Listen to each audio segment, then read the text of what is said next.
So not to make you feel bad, but I've been getting that email for about 10 years now.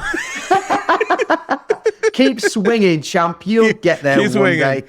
Yeah, Keep swinging. Swing and a miss. Yeah. Swing and a miss. Yeah, You got to ask, though. Listen, if you don't ask, you don't get, do you? So, Of course. You got to ask these things, haven't you? Workflows is a podcast about saving you time and money in your photography business. I'm your host, Scott Weidenkifowitz, a photographer and content creator who struggles with dyslexia, color blindness, introversion, and anxiety stemming from years of being bullied as a child. Guess what? Workflows have been my rock.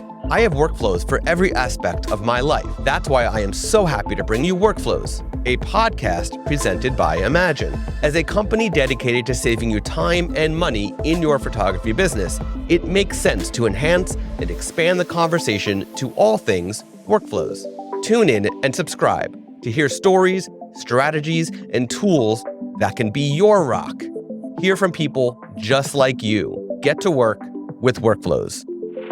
Chris Denner is a crime-fighting vigilante who knows more kung fu than Bruce Lee. While that may not be true, it definitely sounds more interesting than simply calling him a wedding photographer. Chris is a wedding photographer who finds most weddings boring and cliche. It's true, but that is why he shines so bright in the wedding space. Chris stands out among so many photographers in the sea. He crafted his business to be that way, attracting colorful, true, and authentic weddings, which represents his own personality so well. If you want to hear from a person who says how it is, speaks from the heart, and absolutely loves what he does, then find your inspiration here.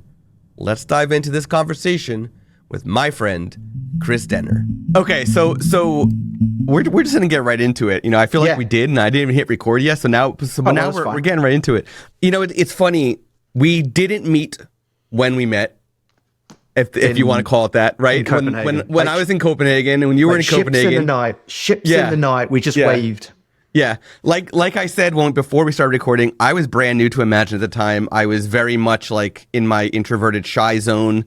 And I did see you, and I know we did stuff together, and I was like, and immediately from like the informal meeting that we had, I was like, I like this guy, right? I like his work. I immediately looked up your work, and here's the thing: is that when you look at your work, and this is why I think you did a fantastic job with branding wise.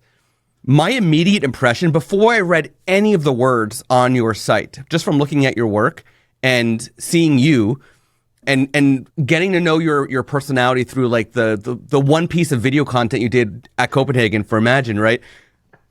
This is what's so interesting. The first word that comes to mind is raw. And what's really funny is that you have that same word on your site.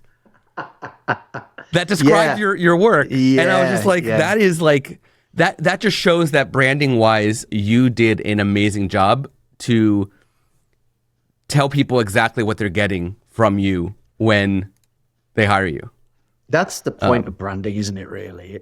It's a funny one you mentioned that, Scott, because I'm actually going through not a rebrand at the minute, but as your listeners may or may not know, I've always traded off the pseudonym, if you will, of imagen-ai. The reason for that is numerous and so boring to get into, but you know what? I just always thought the business is bigger than me. The business has to be more. The business is about serving my clients' needs. It's not about me. But you know what? Over the years, as my legend, if you will, has grown, people just always call me Chris Denner.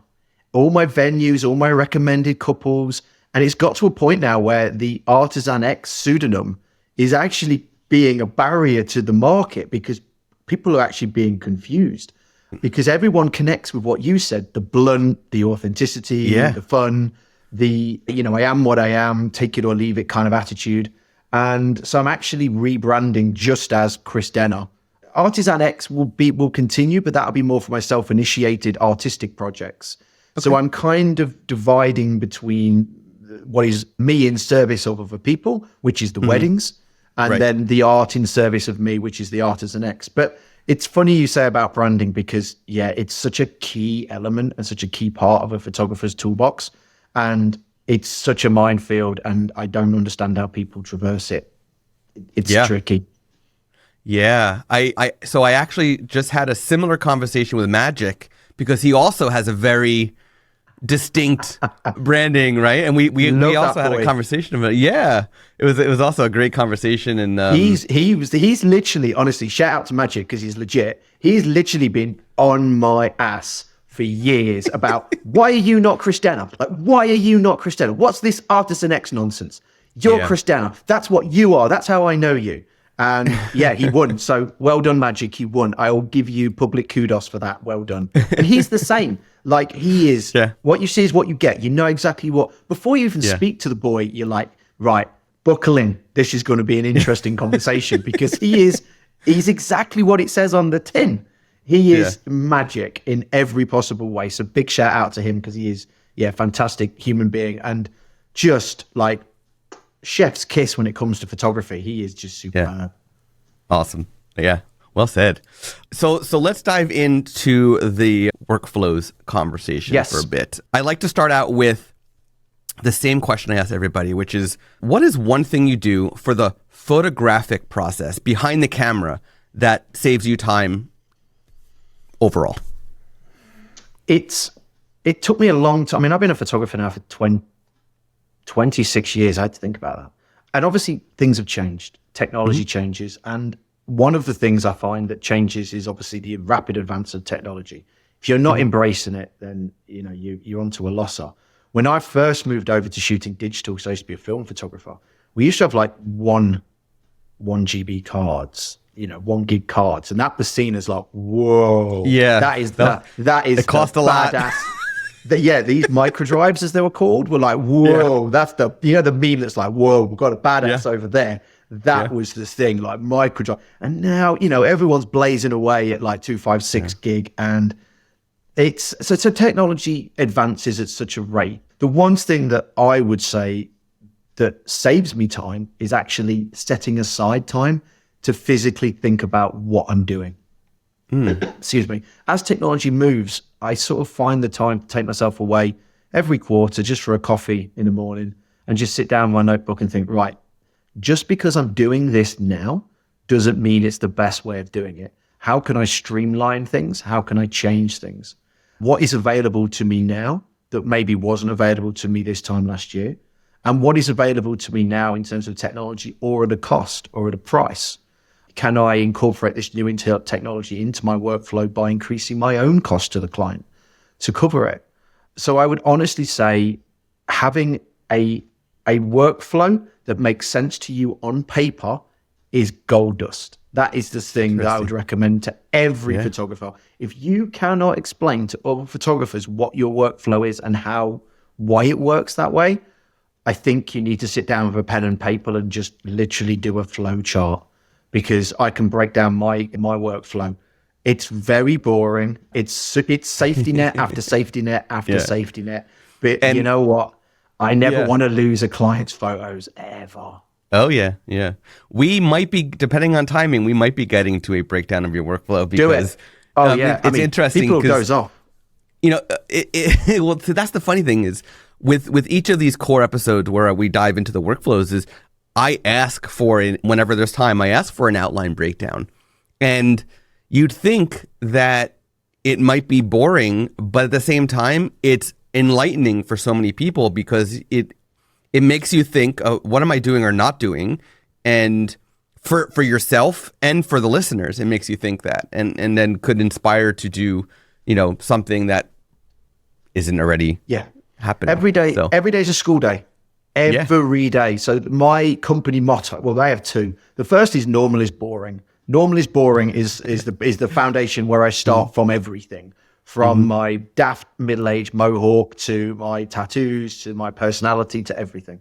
That's more of a personal ethos. In terms of the business, my other motto is be better. Be better. Nice. Every day is a school day. We can always be better. We can always do better. Now, that doesn't necessarily mean we're bad. It just means that we can always learn and evolve and try and be a little bit better. Yeah. Certainly when I look at my workflows that I was working with 10 years ago, they're completely different to how they are now. Mm. Oh yeah, they have to evolve. They have to evolve. Oh, you've got to. Yeah. I mean, just from the advance of technology alone. I mean, look at imagen-ai. It came into the industry, 3 to 4 years ago, and now you're just this monster force that everybody knows. Good on you. Kudos. Well done. So let's dive into the business side, because you did kind of shift there a little bit. So I am curious of what is one thing you do for the business that saves you time or money? And don't say Imagine. We will get to Imagine at some point. So I will prefix this start by saying, if I do go off topic, Scott, drag me back on topic. Oh, it's all good. It's all good. I could absolutely waffle. So what saves me time for the business more than anything? So as a photographer and as an artist, I am incredibly economical with how I work. I've been doing it for 26 years. I trained as a film photographer and I shot film for years. And one of my most important roles post-college was to work in a portrait studio. And I always remember the lessons we learned there with film, because we would get dragged over the coals by the bosses if we shot more than, say, 50 frames of a client, more than 80 frames of a client, because we'd be expected to sell the imagery afterwards and sell the portraits afterwards. So I've always been very economical. I am not a photographer that goes out and blasts, 60,000 images at a wedding. Now, fair play to photographers that do that. Good for you. One thing that I will always do is step back and look for the shot. Rather than a spray and pray approach, I will always step back and look for the shot. I know my way of working as well. So generally, particularly because my work's quite creative and documentary, so once I've seen an idea, as soon as I've got it, maybe 3 photos, I move. I don't just hang around. I don't just blast 50 frames of the same scene. Right. And editing wise as well, because I work that way, I pretty much know when I'm culling and editing, the last frame of that scene is the one that I'm going to want to keep. Yeah, I know it's a really unpopular opinion, but I would rather be present with my camera up, ready to go, looking for the story, looking for that intimate moment, looking for this, what's going on, rather than, just firing. Yeah. That's just not me. And I don't know if it's because that's how I trained from an economical point of view, or because I just feel it's better to be present, looking for something, look for the story, click, move. Because as soon as you've got that story, there's another one happening. There's something else. So that's the one thing that I would say from a business point of view has helped my workflows, is being conscious and being present at a wedding and just being focused on what I want to create, thinking, am I getting this in camera? Rather than thinking, you know what, I'll just shoot loads of photos and I'll see what I get in the edit, which I can't stand that phrase. Yeah. Can't stand it. It's interesting. In the past, 3 minutes, you've covered my first 3 questions, and I think this is great because they all flow into each other, which I think is a beautiful thing. You talked about how you need to know your workflows and also be willing to adapt and change and learn. So knowing your workflows and slowing down, stepping back, taking the time to really capture the moment. And then you also down. Yeah. And then my next question was going to be what has saved you time on the editing side. And it sounds like it's knowing your workflow, the way that you work, that last frame in that series of 4 photos is the one that you're editing. Pretty much, you know that. Generally, more or less. Only because I don't allow myself to move on to the next story or the next chapter. I always refer to it as like the next chapter in the book. So the next chapter, the narrative particularly because weddings is like, and then what happened? And then what happened? And then what happened? So I don't really allow myself to move on. I mean, sometimes if you see a spontaneous moment between guests and you whatever reason, you don't quite get it. If it doesn't reoccur, no problem. Just move on. There'll be something else. Because in my head, you know what? If I'm waiting for something to happen, there's probably something behind me happening that looks brilliant. Yeah. So I'm very conscious of moving very, very quickly. I always have a bit of a rule, like if I can, 3 and move, 3 and move, 3 and move. I keep walking. I check my watch at the end of a wedding, and it's ridiculous. Like my daily footsteps are bonkers. You know, good footwear is essential to be a great photographer, I believe. Got to be able to move fast. Do you have go-tos? You have a go-to shoe for those long days? Timberlands. All day and night. Yeah, Timberlands. I own so many pair of Timbos. I have a fancy pair, an everyday pair, a dog walking pair, a gardening pair, 2 different types of work pairs. I mean, I'm not even sponsored by Timberland, but I just love their boots. They're just, especially in winter, like their boots keep you nice and warm and dry. And I'm a very physical photographer. Like I move a lot. I'm there in service of a couple. So if I want the shot and I have to crash through a waterlogged flower bed, I'll do it. And it's quite common for me in winter to reemerge from the night portraits covered in mud. And you know what? My couples love it. They think it's hilarious because you know what? I'm there in service of them. That's really important distinction. I am there to tell their story. And that's why you're willing to get your hands dirty, literally. Oh, absolutely. And have fun doing it. Absolutely. I mean, if you were to speak to some of my brides and grooms or couples about any of the stupid things I've done, oh my days, it's quite common. I even take literally a pair of trainers in the car now to get changed into to drive home because it's quite commonly my boots are caked in mud or I've spilt something down them or generally anything like you know what? I always try and remember why I'm there. I am there at the wedding to be in service of the couple and to get the shots I want. I am more interested in focusing on them. And if I have to walk through something, whatever, I'll just crash through it. That's me. I'm not the photographer that turns up in beautiful wingtips with a bespoke tweed suit. That's not me at all. Yeah. Because I can't do what I do because I'm very physical as a photographer. Have you ever met Jonathan Suckling? No.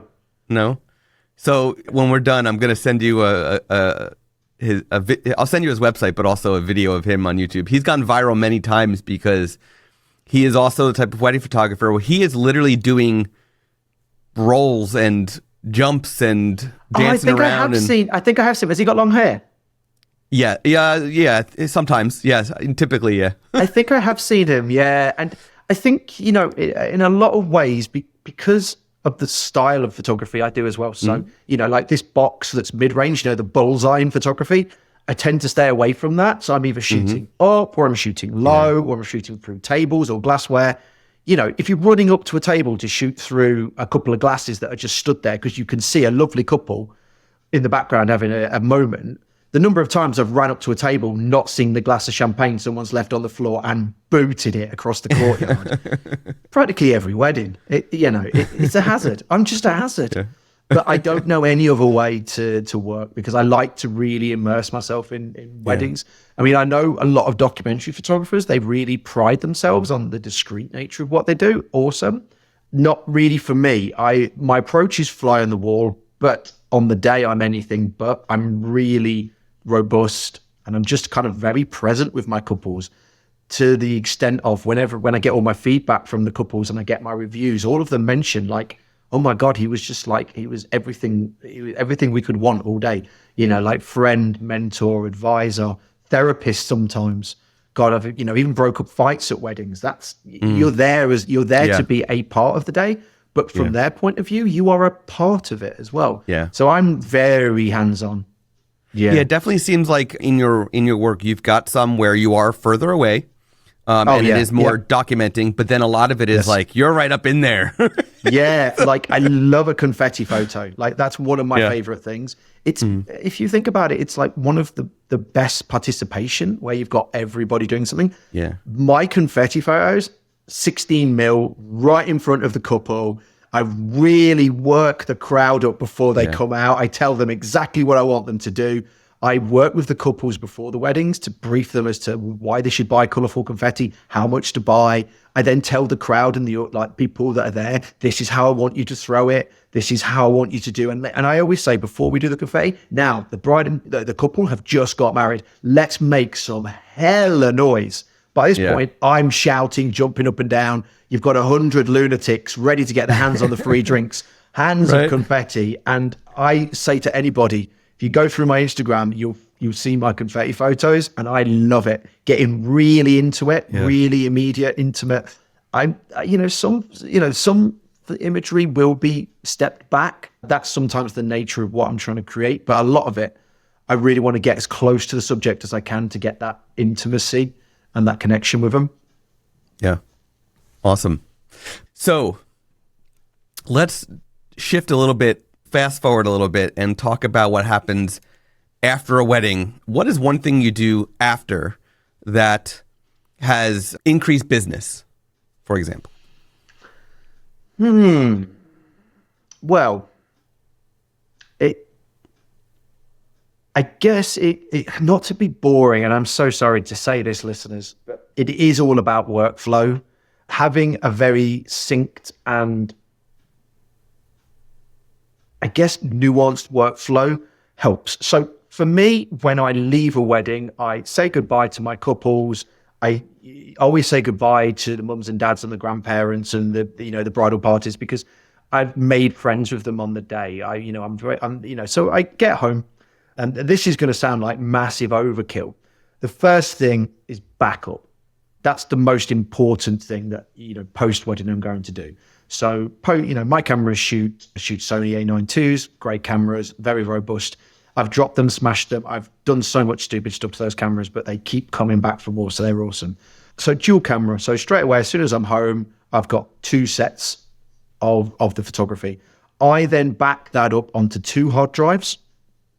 I then back that up onto 2 SSDs as well. And then as that's all happening, that is being mirrored to a cloud backup as well.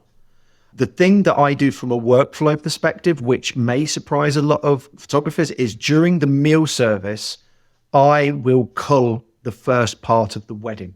So in the UK, you traditionally have, say, 90 minutes.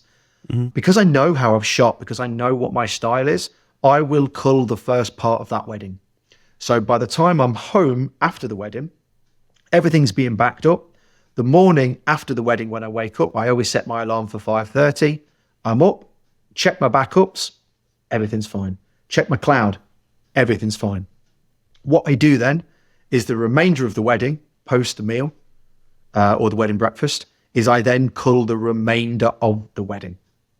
And that's when imagen-ai comes into play, because you're actually another layer of my backup with the cloud storage. Great feature. It just means the morning after a wedding, I've got 2 clouds. I've got with the cards, 6 physical copies of the work as well.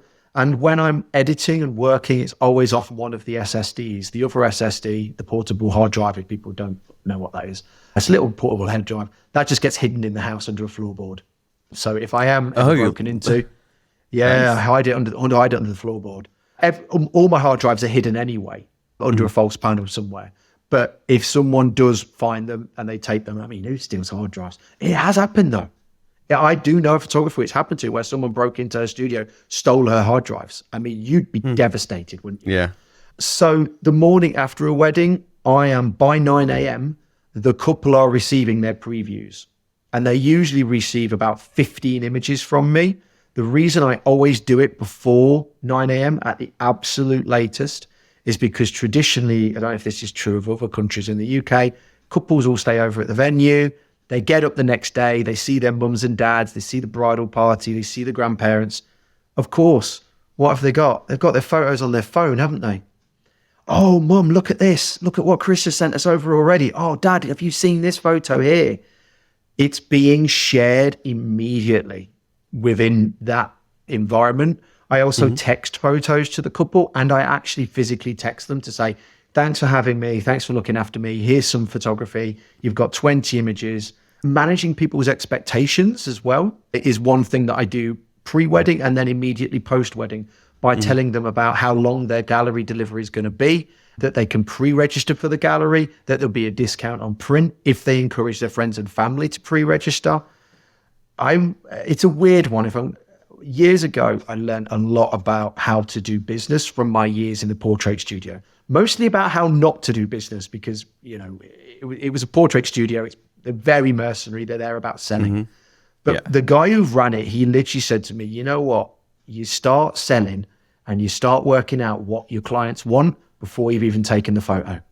And he would, as people would come into his portrait studio, we would walk down the walls and he would have pictures everywhere. And he'd say, oh, so this is a 30 by 20.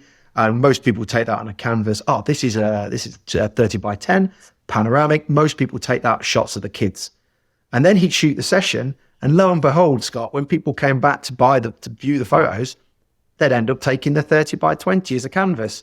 They'd take the 30 by 10 as the panoramic because he had managed their expectations. So that's something that I've took from him from a customer service point of view that, I don't have any problems with my clients. Like very rarely does anything come up where I'm like, oh, that's a bit of a problem. Generally because I like to always let them know where they stand. And so that's probably the thing that I would say enables me to build my business because majority of my work comes through referrals and recommendations. I've had 2 bookings last week, and that was, again, from people who were connected to the bride that saw me from years ago and like, hey, I'm getting married this date, love you, blah, blah, blah, blah, blah. Are you free? Because I've made these connections with people. And also, again, from a technology point of view, it's never been easier. There are lots of platforms and companies out there that make it so easy to share your galleries. If photographers are not showing their galleries, you really are missing out on a trick. I don't understand why would I want just my couple to look at my wedding photos? They're their wedding photos. I want all their friends and family to look at them. Right. Yep. Yeah. And all these platforms, they all allow you to, do the email register. So that way you're also getting those leads that you can then market to. And they make it easy for you. They even give you automations. Yeah. Yeah. Yeah. So some of them will even connect to text messaging or WhatsApp. Some of them are only email. But like the fact that you can go ahead and say, okay, I'm going to, potentially whatever platform you're using, I'm going to automate the emails to the couple and then their families. But then I'm going to manually take the time and send a more personal text message to the couples. Yeah, that's key. It's got to be both. Again, I always come back to like what I am in service to my couple. And the reality is, yes, I want to send them 20 beautiful photos that I want them to download and share around the breakfast table. But you know what? Most couples wake up with probably a little bit of a hangover, having had barely any sleep, right? So if I text it to them with a lovely little message, that's probably going to break through more than an email. Also, the morning after a wedding, come on, people. I mean, I love the fact that our couples have these things, these previews, but they've probably got like 1,000 WhatsApps or probably 1,000 emails. Like, I don't get upset if I don't hear back from my couples. All I know is that I have fulfilled my obligation to them and given them something like absolutely fantastic first thing in the morning. Most couples come back to me immediately, and that's how you start building the relationship into the next chapter post-wedding, which is, gallery delivery, resales, albums, and then referrals and obviously reviews, recommendations and things like that. Awesome. And so when you're talking about, building these expectations, you're telling them ahead of time that, you could expect a text message from me the day after the wedding with some previews, or is that a surprise for them? No, I always tell them. By that point, in the run-up to the wedding, most couples go for a pre-shoot with me. I always recommend that to couples. And then a month before the wedding, they'll have a Zoom with me. Then generally the week of the wedding, we'll be in touch in some way. And then I always call them the day before the wedding. And then I text them on the morning of the wedding to say, hey, just to reiterate again for like the 5th time, this is where I'm starting. This is what time I'm starting. By that point, they're so used to seeing my name flash up on their phone that it's kind of just you just kind of continue it. I will say this to your listeners: don't do these things cold. Don't just text your client, and if you've never texted them before, don't just WhatsApp them if you've never WhatsApped them before. Like, you really have to build the relationship, because you want to cut through the morning after a wedding, because I could just imagine that look on someone's face. Yeah, I would say that rule kind of goes for no matter what the type of photography, for the most part. I mean, if you're studio photographer and you only do studio and people walk into the door, obviously that's a little different. But so I do a lot of surprise proposals, and like I am always texting when we're planning the whole thing back and forth with the client over and over and over again to get every little detail down so that there are no issues in that moment. And even when I have a whole thing where I do with the client where I say, text me with the letter P when you're parking, W when you're walking. Like I've got a whole thing. Make it idiot proof. Make it idiot. I mean, I've started over the years as well, like really, especially on the Zooms and the pre-wedding questionnaires, breaking it down idiot proof and just being that photographer that's like, okay, guys, awkward question time now. What's the deal with the parents? Any animosity at the wedding? Any uncles and aunties going to be fighting with each other? Yeah. Anybody? And then you branch off from that, because let's face it, as photographers, we need to know this. I then branch off from that into a more of a personal point, and I say, look, anybody with any disabilities, anybody with any issues that I need to know about, any epileptics, anything like that. All of this, you're wrapping it up in a bundle of care. And then the last thing I've started introducing the last couple of years, which is not very relevant, but when it is relevant, is very important. Anybody at the wedding that identifies as non-traditional. So that are they non-binary? Is there anybody there? Because the last thing I want to do is walk in the spur of the moment, all excited, shooting away, and you use the wrong pronoun or you just slip up and then you're like, oh my God, how embarrassing. I'm glad you brought that up. So months before this episode airs, there was an event here in New Jersey in the US where I live called Focused AF Summit. It was the first first annual.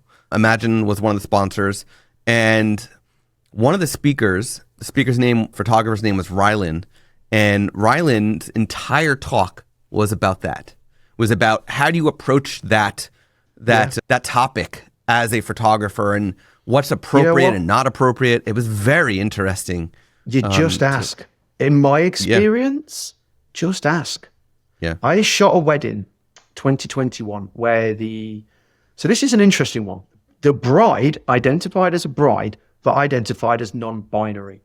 And they had changed their name in the run-up to the wedding. So their name was different to the name on the booking form, because in that 18-month period, they had decided that they didn't want to be a binary gender. Absolutely brilliant wedding. And as you can imagine, full of people that were identified as this, identified as that. And you know what? On the run up to the wedding, I really dug in deep with the couple to understand their needs. And even on the day, found myself having conversations with guests. And even on the day, I made mistakes. I slipped up. Generally because I use sayings like, oh, hey guys, right? Just guys, right? And I don't mean anything by it. And I don't mean anything by it. But in the wrong context, it could potentially be upsetting. And in that situation, you go, my bad. I didn't mean to do it, but I can only apologize and I will try and be better. That whole wedding opened my eyes about how we can be better. Because you know what, using the same titles and pronouns and just assuming everything, it's not appropriate anymore. So in the run up to the wedding now, like I said, most weddings it doesn't really matter, because you say, anybody there that identifies in a particular way, anything I need to know about? No, not really. And you'll say anybody with any disabilities, and they always say, oh yeah, the best man's a bit of an idiot. That's about it. But you know what though? I have asked these questions and they've gone, you know what, Chris, glad you asked that. My mum's in a wheelchair. Oh, right, brilliant. And I says, I understand that because my mum's disabled. I get it. So what we're going to do, now that you've told me that your mum is in a wheelchair, I'm going to rethink the group photography, because I don't want to find myself in a position where I'm trying to do, say they ask for a group photo, you've got 80 guests. How do you think mum's going to feel when she's pushed out of the venue to go outside to get the group photo? She sees 80 people stood on the grass waiting for her to be pushed over. She's probably going to feel pretty bad, right? Probably going to feel a bit embarrassed, probably feel like, oh, I don't really want to be the center of attention. It's my daughter's day, what have you. And by them telling me that, I was able to talk to the mum, talk to the dad, talk to their side of the family. We worked out the way to manage it. So the mum was included in every single photo. And it felt effortless. It felt, because usually group photo, everyone's like group photo. Let's just go for the location that's the biggest, that's, right, in the shade where we can get the easiest for everybody. But that location that's easiest for everybody may not be the one that's easiest for the person in the wheelchair.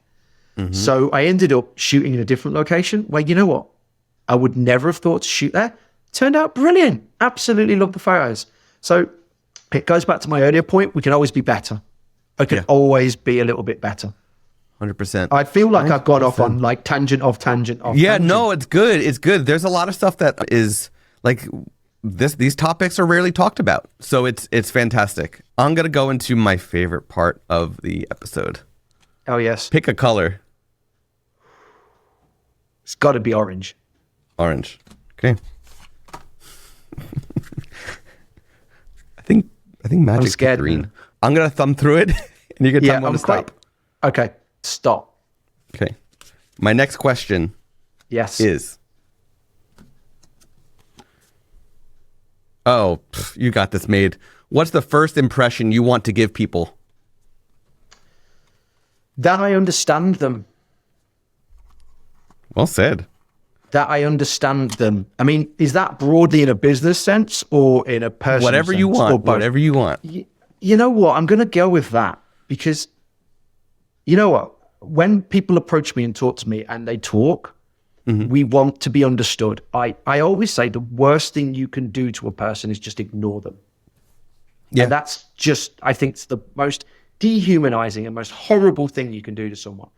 When people talk to me, I want them to feel that they've been understood and that I've listened. So throw it into a business sense. At the end of the day, we're creative problem solvers for our couples. The problem is they're getting married. So they are getting married. The problem is they don't want boring, normal wedding photography. Here's Chris. We found his work online. Oh, he seems nice. He's got great reviews. Let's talk to Chris. So during that first Zoom, it's really important to me that I say to them, like, I am listening. I'm here for you. If I don't feel this is a good fit, I will tell you. But I am here to help and solve your problems. Isn't that really what we all want? Just to be understood? Yeah. Just think how much nicer the world would be if everybody listened to each other a little bit more. Says the guy that talks over everybody. So anybody who listens to this will think, oh my God, Chris, you're such a hypocrite. Oh, that's great.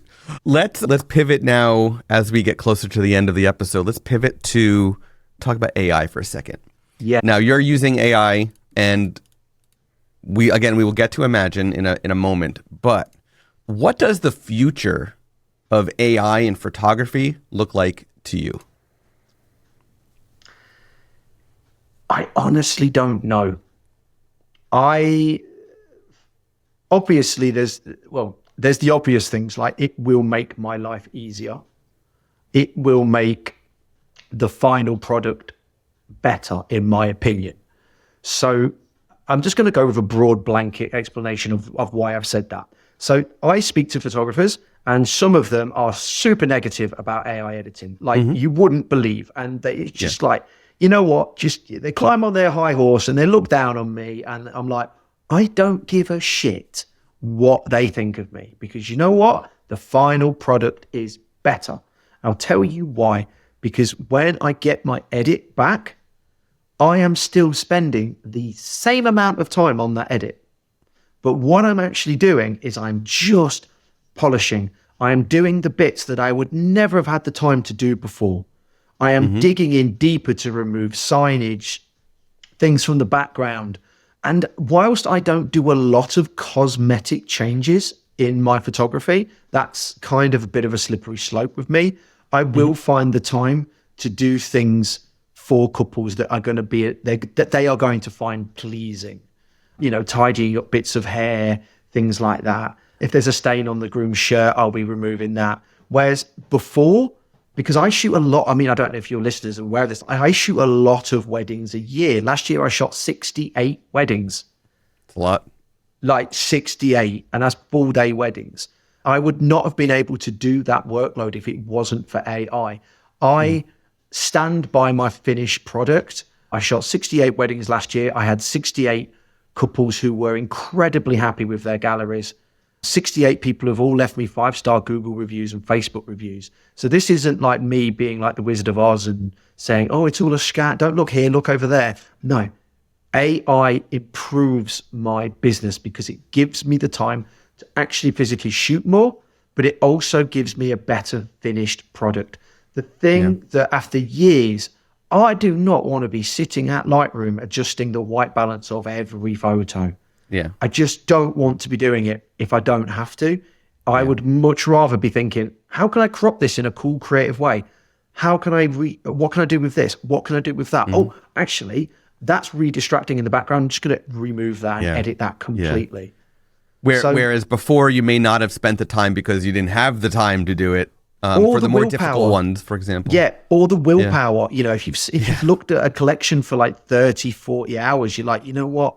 Because my expectation was, you know what, I'm just going to put, 5-6 years ago. I'm not saying my work 5-6 years ago was of a poor quality, because it wasn't.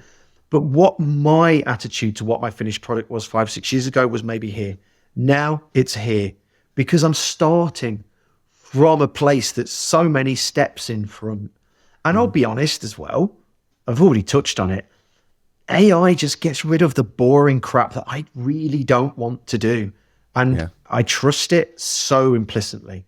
So you know what, all you photographers that look down on all us photographers who use AI, you have fun with your white balance sliders, guys. You just carry on doing that. I'm going to be doing far more fun, creative stuff. You just have fun with your white balances.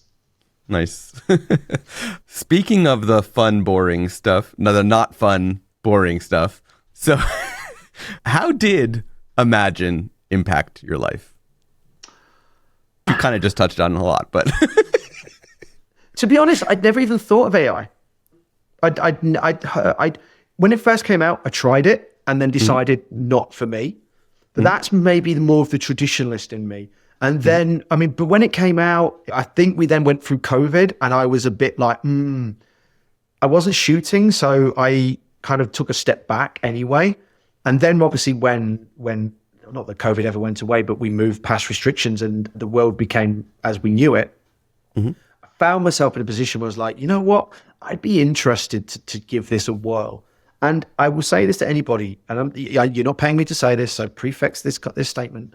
Anybody thinking of using AI that doesn't, try it. But with the caveat that you have to invest the time to get it up and running. There's so many photographers I talk to that go, oh God, 50,000 photos or 100,000 photos or whatever it is, 10,000, I don't know. And people go, oh, I can't be bothered with that. Oh, I'm like, well, look, you're missing out then. Because if you cannot be bothered to set up your profile, AI is not going to know what you're doing, because all AI is you. It's an extension of you. It's a tool for you. It's there in service of you. And if you can't be bothered to give it the correct information, it's just not going to be very good. It's not going to work for you. So imagen-ai is fundamentally giving me a better product. And let's face it, it's given me way more time, and it's given me security. That may sound like a weird thing to say, but I'll tell you now, the morning after a wedding, when I've done my cull and I brought the images into Lightroom, and then it's with Imagen slowly percolating, getting edited. And I also see that little bar with the cloud storage go up as well. I'm like, yes, I can relax now. And I can go about my Sunday or Saturday business safe in the knowledge that it's just you're just another safety net. You're just another safety net. And also, I would say it has impacted my life. There's not been no negatives. There just hasn't been. And the one thing I would say to photographers that are always saying, oh, there's this and there's that, there's cheaper this, and oh, it costs this money. Increase your prices. Increase your prices. It's a business expense. Yep. It's a business expense, and that's how I see it. For me, it's essential now. Absolutely essential. Yeah. Awesome. Well said. So, Chris, you mentioned this way earlier. I know you're in the process of rebranding. This episode might come out after the rebrand, so I will make sure I have the yes, all the links in the show notes. But can you please share with the listeners where they can learn more about you, connect with you, and of course, see your incredible photography. Okay, brilliant. So at the minute, the website is artisanxphotography.co.uk. However, in a month's time, it will be chrisdenner.co.uk. I was like, I don't know why. I was like, oh yeah, I'll just do Chris Denner photography. And I'm like, why put the extra word in? Just make it really simple. Like these barriers to market, everything about my branding is like, there's no barriers. You know, you can really, I'm approachable. I'm here for you. So it might be chrisdenner.com. Actually, if you go to the Artisan X photography one, it will redirect you to the new one. So your listeners are in for a treat. However, you know, either way. My Instagram is artisan.photography. I'm also on Facebook. Like everyone's on Facebook, aren't they? And then obviously as a photographer, obviously I'm out there. I also speak at conferences. I see your gang at all the conferences and we always have good fun.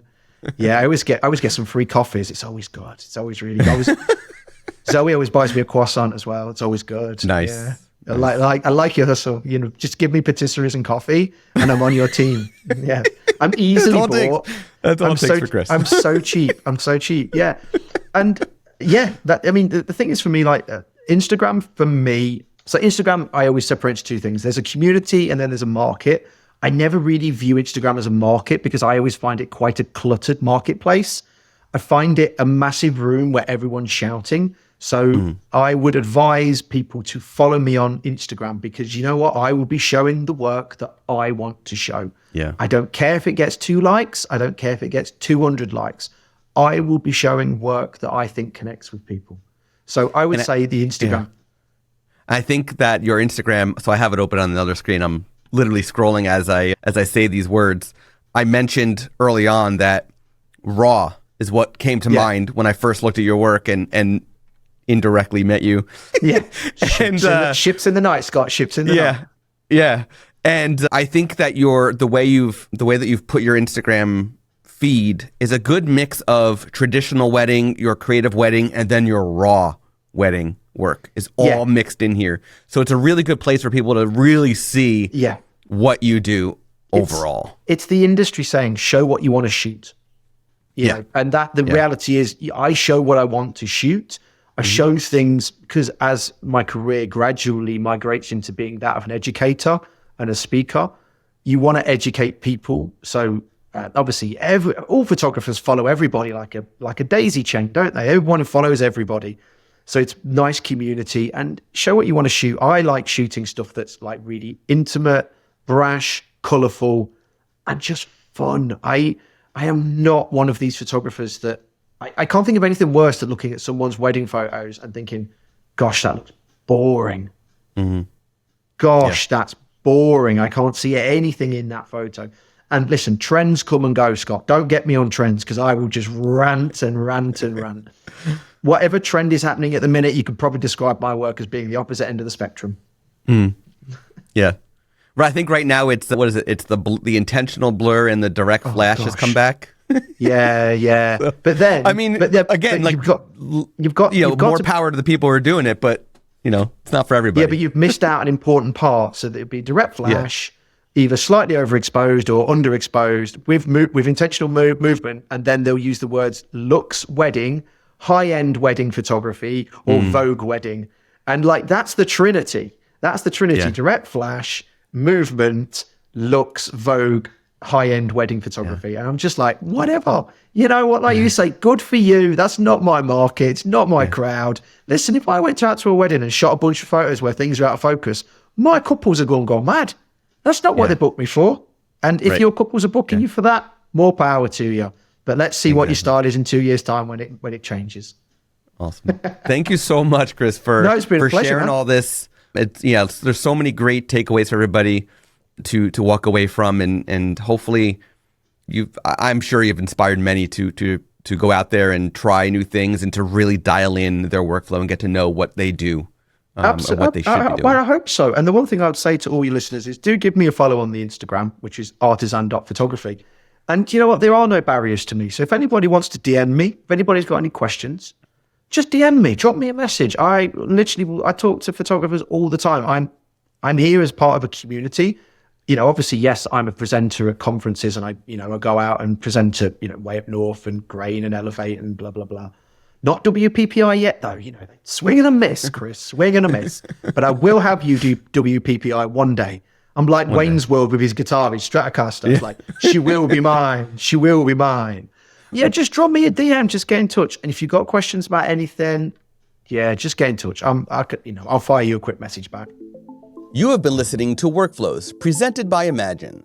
To hear more from Workflows, to find links to our guests, and for an exclusive offer for Workflows listeners, please go to imagen-ai.com/podcast and be sure to subscribe to the podcast on Apple Podcasts, Spotify, or wherever you listen to podcasts. Thank you for tuning in. Until next time.